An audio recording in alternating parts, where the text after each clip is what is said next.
Halo semuanya, perkenalkan nama aku Andy Dimas Hadi Nugraha dengan akhiran NIM 011.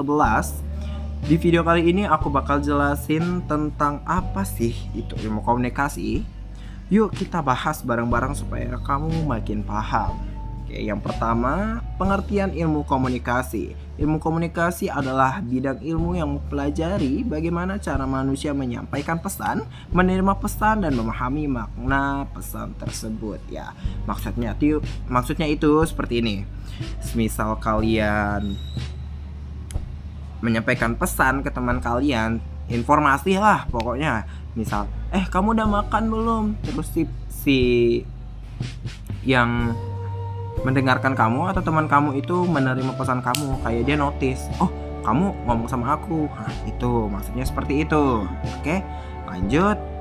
Intinya ilmu komunikasi itu mempelajari proses pertukaran informasi antara pengirim dan penerima pesan agar terciptanya pemahaman yang sama. Jadi seperti yang tadi dia menanyakan nih ya, si pengirim itu bertanya, kamu udah makan belum? Terus si penerima menjawab, sudah. Dan mereka punya pemahaman yang sama. Apa sih pemahaman yang samanya mereka itu? Seperti ini, si pengirim itu tahu, oh ternyata dia sudah makan, dan si penerima juga tahu, oh ternyata aku udah makan. Nah seperti itu teman-teman. Baik, kita lanjut saja. Yang kedua, tujuan ilmu komunikasi. Tujuan utamanya adalah supaya pesan bisa tersampaikan secara efektif dan tepat sasaran. Selain itu, ilmu komunikasi juga bertujuan untuk membangun hubungan dan mempengaruhi serta menginformasikan, juga menghibur orang lain. Oke, tanpa komunikasi itu kita gak bisa hibur orang teman-teman. Kenapa? Oh gini deh, komunikasi bukan hanya sekedar ngomong saja. Komunikasi juga bisa tidak ngomong. Kenapa saya bilang tanpa komunikasi kita tidak bisa menghibur orang? Karena gini nih teman-teman, kita ambil contoh, kalian tahu pantonim nggak teman-teman? Nah, pantonim itu juga salah satu komunikasi teman-teman. Kenapa? Karena dia juga nggak ngobrol tapi kita terhibur. Ngerti nggak teman-teman? Ya gitu maksudnya. Kayak dia cuma kayak gitu doang, tapi kita kayak gitu. Dia tanpa ngomong loh teman-teman, tapi kita paham kan apa yang dia presentasikan. Nah itu namanya komunikasi nonverbal teman-teman, karena dia tanpa berkata-kata atau tanpa ngomong lah istilahnya. Yang ketiga, unsur-unsur dalam komunikasi. Ada beberapa unsur yang paling penting dalam komunikasi. Yang pertama, komunikator. Ya, komunikator. Teman-teman tahu nggak komunikator itu apa? Komunikator itu si pengirim pesan nih teman-teman. Maksudnya gini, si komunikator itu seperti yang tadi. Kita lanjut lagi ke yang makan itu, udah makan belum? Nah itu si komunikator bertanya, kamu sudah makan belum? Itu komunikator. Pokoknya komunikator adalah yang bertanya ya teman-teman. Oke, paham ya? Yang bertanya, yang memulai percakapan itu adalah komunikator. Dan yang kedua ada komunikan. Nah komunikan ini yang menerima pesan nih teman-teman. Jadi kayak komunikator ngomong, kamu udah makan belum? Dan komunikan menanggapi kayak, oh dia ngomong sama aku. Nah seperti itu. Lalu yang kedua, yang ketiga itu pesan. Oke, pesan itu apa sih? Pesan itu isi teman-teman, isi yang ingin kita sampaikan. Pesan dari komunikator dan komunikan tadi apa sih? Itu teman-teman, sudah makan belum? Itu adalah pesan teman-teman, isi yang ingin disampaikan. Oke, sampai sini paham? Kita lanjut ke umpan balik atau feedback. Nah teman-teman, ini feedback. Feedback itu biasanya diucapkan pada si komunikan atau si penerima pesan. Karena setelah mereka menerima pesan, mereka langsung menanggapi. Kayak, kamu udah makan belum? Terus langsung ditanggapi, oh sudah kok, aku udah makan. Tadi aku udah makan di Citra. Gitu misalnya, seperti itu teman-teman.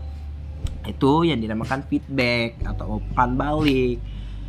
Lalu lanjut ke media atau saluran. Nah ini nih alat nih teman-teman, alat untuk penyampaian pesan itu. Entah kita langsung lisan aja kah, atau langsung kita tulisan kah, atau yang sekarang ini paling tren ya, itu dengan WhatsApp.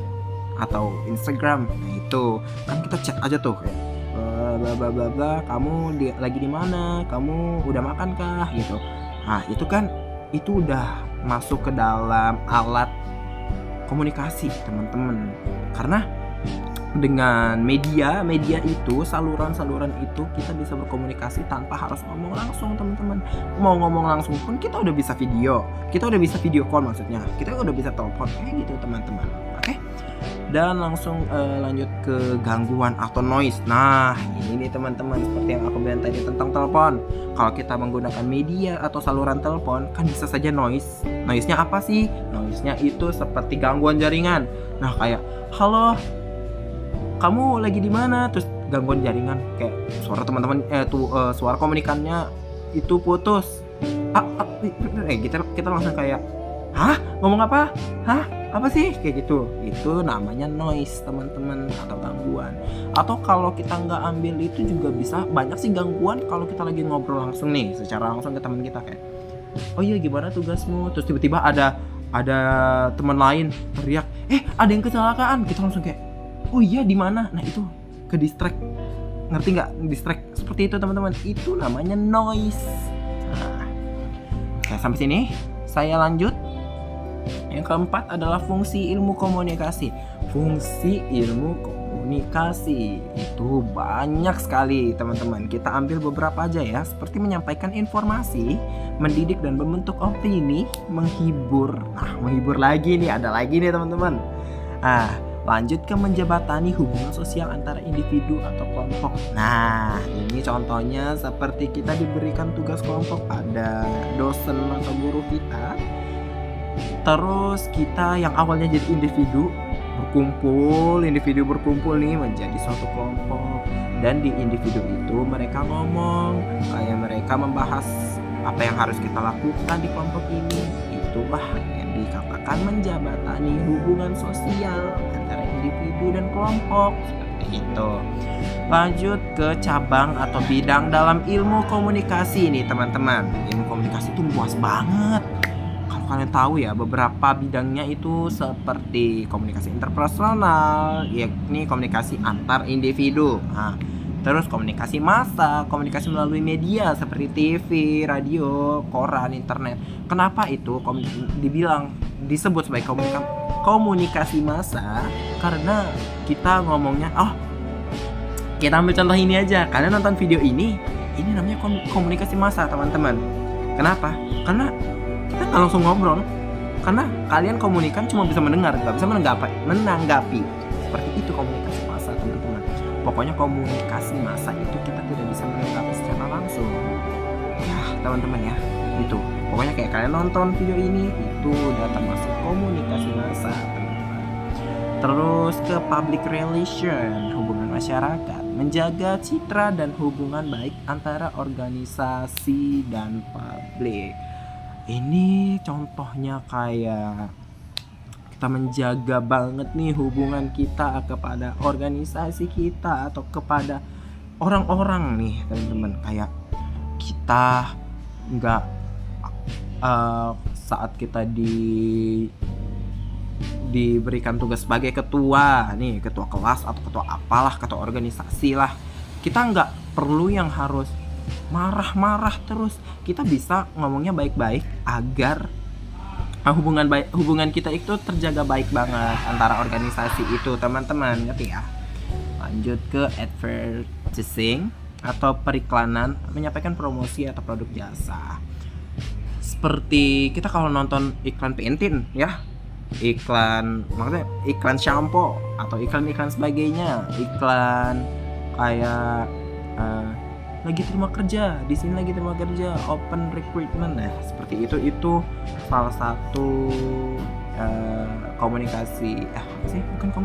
itu salah satu cabang atau bidang advertising.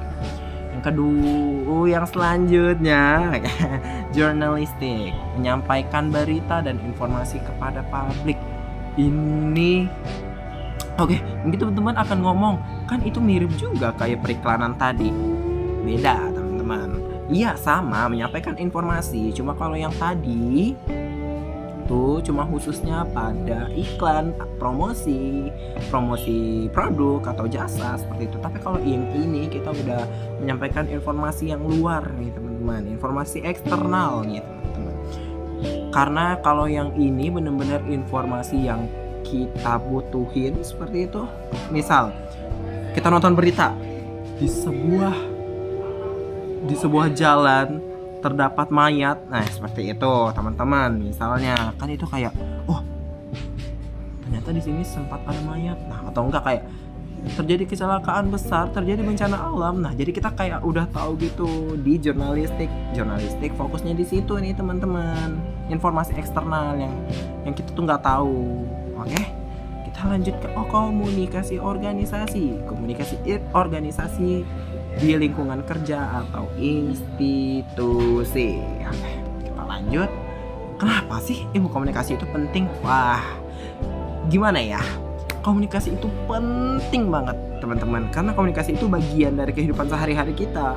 Kalau kita nggak komunikasi, kita nggak bisa ngapa-ngapain. Paham? Ya, maksudnya gini, kayak aku atau misal ada aku dan di sini ada komunikan. Kita cuma kayak kan nggak bisa ngapa-ngapain, atau kita dibentuk dalam kelompok yang tadi lagi kita sebut nih, dibuat suatu kelompok, individu berkumpul menjadi satu kelompok, terus ngomong komunikasi, terus kita nganggap komunikasi itu nggak penting. Ngapain sih komunikasi? Kan kita nggak mungkin cuma kayak kelompok, cuma kayak maaf ya teman-teman, tadi memoriku penuh. Oke, kita lanjut lagi ya. Kan nggak mungkin kita cuma kayak, ya nggak mungkin kan, karena nggak mungkin kelompok itu bisa berjalan dengan lancar, nggak mungkin bisa kita mencapai tujuan yang sama kalau kita nggak komunikasi, kalau kita nggak anggap komunikasi itu penting. Seperti itu teman-teman. Oke, aku pindahin dulu ya. Jadi ilmu komunikasi itu bukan cuma tentang ngomong-ngomong aja nih teman-teman, tapi tentang bagaimana kita menyampaikan pesan agar dipahami dengan benar. Sekian penjelasan aku tentang apa sih itu ilmu komunikasi. Jangan lupa like dan share jika bermanfaat. Sampai jumpa teman-teman, sampai di sini saja. Saya Andy. Salam apa sih? Nah, nggak ngerti aku ngomong salam apa sih.